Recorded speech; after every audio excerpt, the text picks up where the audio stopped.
Hello guys. आज हम जिस मूवी को एक्सप्लेन करने जा रहे हैं वो एक सच्ची घटना पर आधारित है। ये मूवी है एक गैंगस्टर की जिसका पाला पड़ गया एक सीरियल किलर से। इस मूवी का नाम है the gangster, the cop and the devil. Gangster और सीरियल किलर में किसकी जीत होती है, आइए जानते हैं इस कहानी में। कहानी की शुरुआत 2005 चाओनान शहर से होती है। यहाँ हमें एक सफ़ेद कार को रोड पर चलती हुई दिखाया जाता है। तभी वो वाइट कार एक ब्लैक कार को पीछे से ठोक देती है, जिस कारण उस ब्लैक कार में डेंट पड़ जाता है। ब्लैक कार का मालिक डेंट की फोटो निकालने लगता है ताकि वो इंश्योरेंस क्लेम कर सके। जिस वाइट कार वाले बंदे ने उसे ठोका था, ब्लैक कार के ओनर से अजीबोगरीब बातें करने लगता है। अगले ही पर वाइट कार वाला आदमी छुरा निकालकर उस ब्लैक कार वाले आदमी पर इतना वार करता है जिससे उसकी जान चले जाती है। मतलब कि एक तो चोरी और ऊपर से सीना चोरी। जिसके बाद किलर अपनी कार में बैठकर निकल जाता है। अगले दिन डिटेक्टिव ताइसुक क्राइम सीन का मुआयना करने आता है, जहां उसे कार के पीछे एक डेंट नजर आता है जो इसके लिए काफी अच्छा सुराग हो सकता था। इसी बीच हमें डुंगसुक को दिखाया जाता है, जो कि एक बहुत बड़ा गैंगस्टर है जिसका बहुत बड़ा इलीगल गैम्बलिंग का बिजनेस था। यहाँ डोंगसुक को अपने राइवल गैंग के बॉस के साथ दिखाया जाता है, जो कि उसके साथ मीटिंग कर रहा था। जिस मीटिंग में उन दोनों की बहस हो जाती है, जो देखकर उन लोग के चेले भी बीच में कूद पड़ते हैं। जो देखकर डुंगसू ने अपने एक चेले को ही बहुत पीटा और दूसरे चेले के जबड़े में से दांत ही निकाल दिए और कहा, जब दो बड़े बात कर रहे हो तो छोटों को बीच में नहीं आना चाहिए। जो देखकर सामने वाले गैंग के लीडर की तो लिटरली अच्छे से फट गई। डोंगसू ने उसे दांतों वाली शराब पिलाकर डील को फाइनल कर लिया। दूसरी तरफ पुलिस स्टेशन में ताइसुक ने अपने सीनियर को एविडेंस दिखाते हुए बताया, इसके पहले हो चुके काफी मर्डर्स के पैटर्न सेम है और उन मर्डर्स में यूज किए हुए हथियार भी सेम है। मुझे लगता है ये कोई सीरियल किलर का काम है। जिस पर उसके सीनियर ने उसे डांटते हुए कहा, तुम इस केस को अलग ही दिशा में लेकर जा रहे हो। जिसके बाद गैंगस्टर डोंगसुक अकेले ही ड्राइव पर निकलता है। तभी उसकी कार को किसी ने पीछे से ठोक दिया। ये बंदा कोई और नहीं बल्कि सीरियल किलर ही था। डोंगसुक कार से उतर के देखा कि उसकी कार को ज्यादा कुछ नुकसान नहीं हुआ है, इसलिए वो सामने वाले बंदे को वहां से जाने को कहता है। लेकिन तभी उस सीरियल किलर ने पीछे से हमला कर दिया। चाकू का वार लगने के बाद भी डोंगसुक ने अपना बचाव किया और किलर को भी धूल चटा दी। इस बार किलर का गलत आदमी से पंगा हो गया था। किलर ने डोंगसुक को अच्छे से घायल कर दिया और डोंगसुक ने भी उसका छुरा छीनकर उसके सीने में घुसा दिया। जब किलर को लगा इस सांड से मैं नहीं जीत पाऊंगा, तो वो वहां से पतली गली से निकल लिया। वो समझ गया था इस बार गलत आदमी से पंगा हो गया मेरा। डोंगसुक को फौरन हॉस्पिटल ले जाया गया और उसी बीच उसके चेले ने दूसरी गैंग पर हमला कर दिया, क्योंकि उन्हें लगा था कि राइवल गैंग ने ही डोंगसुक पर हमला करवाया है। दूसरी तरफ किलर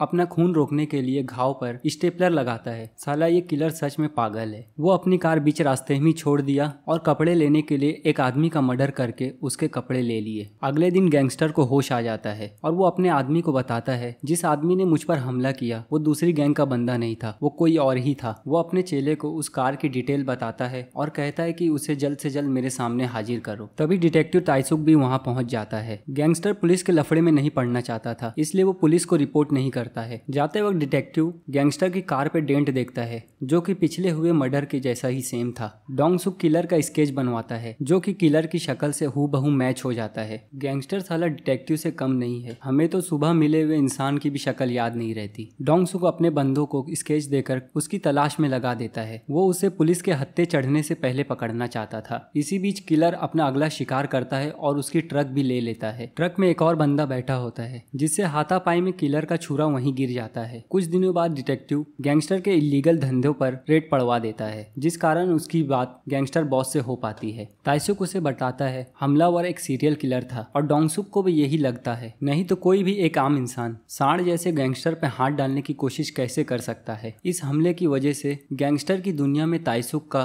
दबदबा कम हो गया था, जिसका फायदा अल्टीमेटली राइवल गैंग वालों को हो रहा था। इस सब की भरपाई हमलावर को पकड़कर ही हो सकती थी। गैंगस्टर के आदमियों को किलर की कार और उसका छुरा मिल जाता है। कुछ दिनों बाद डोंगसुक ताइसुक को अपने घर पर बुलाता है। वो ताइसुक को बताता है एक गैंगस्टर के लिए उसकी रेपुटेशन से बढ़कर कुछ भी नहीं होता, ताकि राइवल गैंग में उसका दबदबा बना रहे। लेकिन इस एक हमले की वजह से मेरी पूरी रेपुटेशन तहस नहस हो गई है। मुझे जल्द से जल्द उस अटैकर को पकड़ना है जिसमें मुझे तुम्हारी जरूरत है। वो डिटेक्टिव से एक डील करता है कि जिसके हाथ में भी वो किलर पहले लगेगा वो उसका हो जाएगा। ताइसुक सोच रहा था कि कि वो किलर को पकड़कर कोर्ट में ले जाएगा, और जबकि डोंगसुक सोच रहा था वो किलर को पकड़कर उसका कनपट्टा लाल कर देगा। डील के बाद डोंगसुक बताता है कि हमारी सारी बातें रिकॉर्ड हो रही थी ताकि तुम बाद में पलटी ना मार दो। डोंगसुक डिटेक्टिव को किलर का स्केच भी देता है और उसे पकड़ने के काम पर लगा देता है। डील की वजह से डिटेक्टिव और उसके साथियों को डोंगसुक के वेयर हाउस में जाने की परमिशन मिल जाती है जिसमें उस किलर की कार थी। डिटेक्टिव और उसके साथी किलर की कार में से डीएनए सैंपल और फिंगरप्रिंट कलेक्ट करने लगते हैं। इसी बीच गैंगस्टर अपने शार्प शूटर्स को भेजता है राइवल गैंग के बॉस को मारने के लिए, जिससे स्टार्टिंग में दाइसुक ने डील की थी क्योंकि वो उसकी गिरती हुई रेपुटेशन से बहुत फायदा उठा रहा था, इसलिए डोंगसुक उसे मरवा देता है, वो भी उस किलर के चाकू से। दूसरी तरफ कार से मिले डीएनए और फिंगरप्रिंट की रिपोर्ट आ जाती है। ये सैंपल पिछले मिले सभी क्राइम सीन से मैच हो जाता है। साथ ही साथ सेम फिंगरप्रिंट चाकू पर भी था जो डोंगसुक के आदमियों ने राइवल गैंग के बॉस के बॉडी पर ही छोड़ दिया था। अब इन सारे मर्डर्स को सीरियल किलिंग के तौर पर दर्ज कर लिया जाता है और सारा डिपार्टमेंट इस केस में इन्वॉल्व हो जाता है। ताइसुक बहुत गुस्से में गैंगस्टर के पास जाता है और उसके ऊपर हमला कर देता है। डोंगसुक ताइसुक को उसी की भाषा में सबक सिखा देता है। डोंगसुक मान जाता है उसने ही उसके राइवल गैंग के बॉस का मर्डर करवाया है। गैंग वार की खबर आग की तरह पूरे देश में फैल जाती है।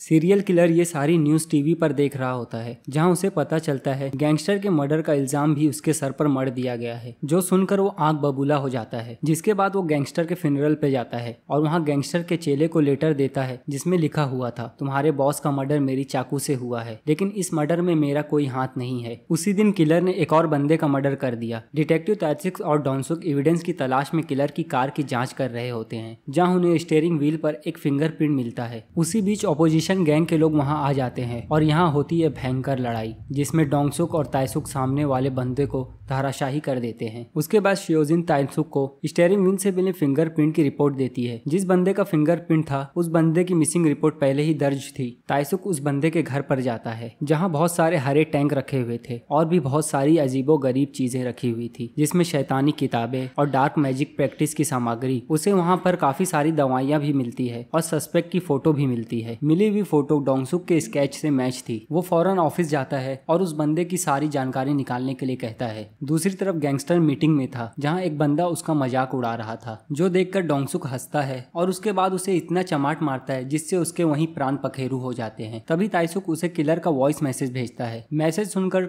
डोंगसुक कंफर्म कर देता है ये वही बंदा है जिसने उसके ऊपर हमला किया था। किलर का नाम कैंग योंग है। उसके बारे में जानकारी निकालने के बाद पता चलता है बचपन में उसका बाप उसे बुरी तरह मारता पीटता था, जिस कारण वो ऐसा बन गया। उसे इंसानों से नफरत हो गई। डोंगसुक किलर की फोटो सब में सर्कुलेट कर देता है, जिसके बाद गैंगस्टर की पूरी गैंग उस किलर को ढूंढने निकल पड़ती है और किलर को पूरे शहर में कुत्तों की तरह ढूंढने लगती है, लेकिन कामयाबी उनके हाथ नहीं लगती। एक दिन डोंगसुक बस स्टॉप पर बस आने का इंतजार कर रहा था जहाँ तेज बारिश हो रही थी। डोंगसुक अपने बगल में खड़ी लड़की से कहता है तुम भीग जाओगी इसलिए तुम मेरा छाता ले लो, लेकिन उस लड़की ने मना कर दिया। डोंगसुक के जोर देने पर वो लड़की छाता ले लेती है। ताइसुक भी वहाँ आ जाता है और लड़की से कहता है तुम्हें ऐसे अनजान लोगों से कोई भी सामान नहीं लेना चाहिए, क्या पता वो कोई बदमाश हो। जिस पर लड़की कहती है मुझे तो बदमाश आप दिख रहे हो। What a bold reply. उसी बीच बस आ जाती है और वो लड़की डोंगसुक को थैंक्स करके बस में बैठ जाती है। किलर भी उसी बस में बैठा था, लेकिन उन लोगों ने उस पर ध्यान नहीं दिया। शाम में सारे गैंगस्टर और डिटेक्टिव बैठकर खाना खा रहे थे। तभी न्यूज पर बताया जाता है किलर ने एक और मर्डर कर दिया। टीवी में डोंगसुक का छाता भी दिखाया जाता है। डोंगसुक समझ जाता है ये वही बच्ची है जिसे उसने छाता दिया था। जिसके बाद गैंगस्टर और डिटेक्टिव तेजी से निकलते हैं और किलर की तलाश में हर होटल,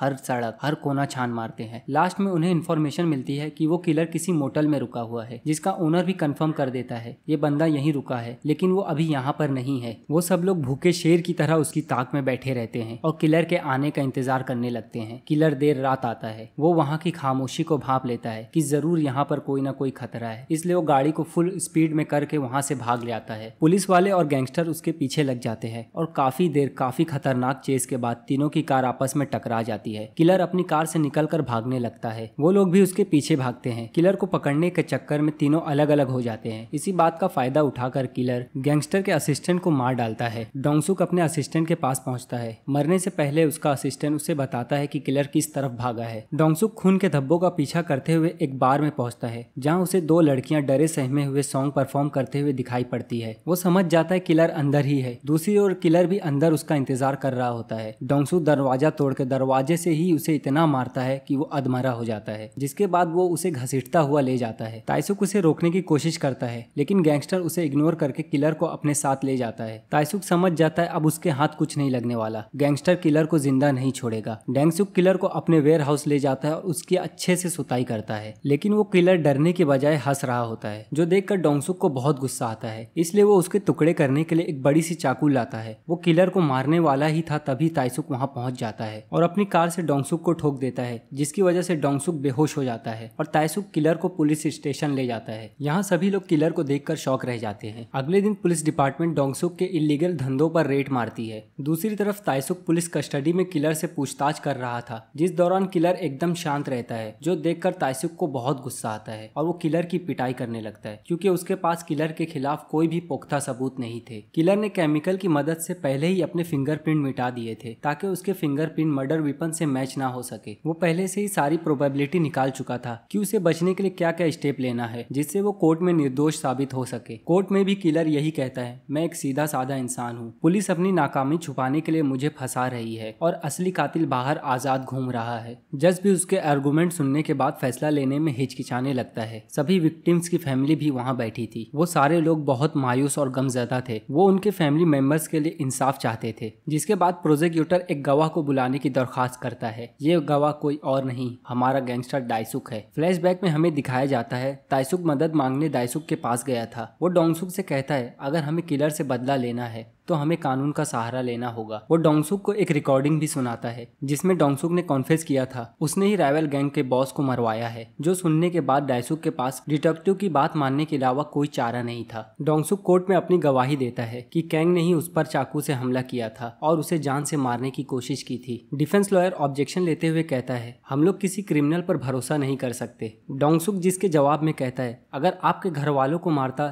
तब आप शायद ये बात नहीं कहते। ये सब सुनने के बाद भी किलर डोंगसुक पर हंस रहा होता है, जो देखकर डोंगसुक खड़ा होता है और अपनी शर्ट खोलकर भरी अदालत में दिखाते हुए कहता है इस किलर ने मुझे कहां कहां चाकू मारा, ये आप सब लोग देख सकते हैं। वो कोर्ट में स्केच भी दिखाता है जो उसने इंसिडेंट के बाद बनवाया था। डोंगसुक किलर के हाथ से लिखा हुआ लेटर भी कोर्ट में दिखाता है जिसमें लिखा हुआ था कि खून मेरे ही चाकू से हुआ है, डोंगसुक ने पीछे का हिस्सा पहले ही फाड़ दिया था। लास्ट में डोंगसुक बताता है उस रात मैंने भी इस पर चाकू से वार किया था, अभी भी उसका निशान उसकी बॉडी पर होगा। चेक करने पर पता चलता है निशान वही जगह पर है जहां डोंगसुक ने बताया है। ये सब देखकर जज किलर को सजाए मौत दे देता है और गैंगस्टर को उम्र कैद की सजा सुनाता है, लेकिन सरकारी गवाह बनने के कारण उसकी सजा कम कर दी जाती है। दूसरी तरफ ताइसुक को प्रमोशन मिल जाता है। डोंगसुक को जेल में डाल दिया जाता है जहां उसके सारे चेले उसे झुककर सलाम करते हैं। डोंगसुक दूर बेंच पर बैठे किलर को देखता है और उसे देखकर हंसने लगता है। यहाँ हमें फ्लैशबैक में पता चलता है डोंगसुक एक ही शर्त पर गवाही देने को रेडी हुआ था कि उसे भी उसी जेल में भेजा जाएगा जिस जेल में किलर को भेजा जाएगा, ताकि वो किलर से अपना बदला ले सके। लास्ट में डोंगसुक रस्सी लेकर किलर के पास जाता है जब वो जेल बाथरूम में नहा रहा था। डोंगसुक किलर से कहता है जो खेल तुमने शुरू किया था उसका खत्म होना बहुत जरूरी है, और इसी तरह ये कहानी यहीं पे समाप्त हो जाती है। आशा करते आप समझ गए होंगे कि जीत किसकी हुई। अगर हमारी वीडियो आपको पसंद आई तो लाइक एंड कमेंट्स जरूर करें। आपके लाइक एंड कमेंट्स का इंतजार रहेगा।